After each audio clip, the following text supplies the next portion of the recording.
2 Corinthians 13:11 says, "Be joyful, grow through maturity, encourage each other, live in harmony and peace. And the God of love and peace will be with you." Let's take a look at 1 Peter 3:8-12. And there we can find a checklist that Peter gives us for spiritual maturity. It can help evaluate how we're doing while we're here on this pilgrimage between earth and heaven. It says, to sum it up, all of you be harmonious, sympathetic, loving, compassionate, humble, not returning evil for evil or insult for insult, but giving a blessing instead. For you were called for the very purpose that you would inherit a blessing. For the one who desires life, to love and see good days, must keep his tongue from evil and his lips from speaking deceit. He must turn away from evil and do good. He must seek peace and pursue it. For the eyes of the Lord are toward the righteous, and his ears attend to their prayer, but the face of the Lord is against evildoers. If you count carefully through those verses, there's no fewer than 8 checkpoints that can help us determine how we're doing in our growth toward maturity. They list as unity, mutual interest, affectionate friendship, kind-heartedness, humility, forgiveness, peace-loving, and a controlled tongue. And those are 8 notches that we can use to mark our Christian maturity. So, we're going to have to ask ourselves the question, just how are we measuring up? We're told that we need to grow up. We're told to press on to maturity. But growing up is never easy.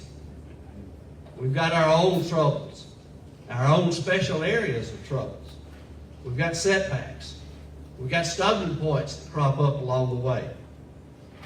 And to be quite truthful, I don't think there's any item on that list that hadn't been a struggle for me at some time or another during my Christian life now. So, those are the things that we've got to pray about. All right? Practical suggestions for you. You need to go over this list at the end of each month. You need to write it out. Stick it where you'll see it daily. You might want to put it on your refrigerator with a couple of refrigerator magnets. And if your refrigerator is like ours, the magnet won't stick to it, so you might want to tape it to your mirror. Everybody here is going to look in the mirror every single day now. All right? But most of all, you need to ask God to help you for strength in these particular 8 areas. Now, as a help, I know you're not going to write it out. So I've done it for you. Okay? You don't have to write it. All you got to do is just come by, pick up one, take it with you, take it home, stick it on your mirror or your refrigerator if that's what you prefer. As children of God, moving toward maturity, let's be committed to harmony and a spirit of unity. We need to engage in a mutual interest in each other's lives. We need to make friendships that are marked by affection, by a touchable love, a love that's genuine and a love that's demonstrative. We need to be kind-hearted. We need to be compassionate. We need to demonstrate that humility of spirit.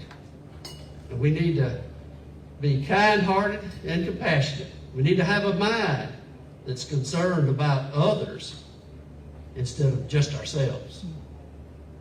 Finally, we need to forgive. We need to control our tongues. We need to pursue purity and peace. After all, we are God's family. We need to begin to behave like we know the one that we claim to follow.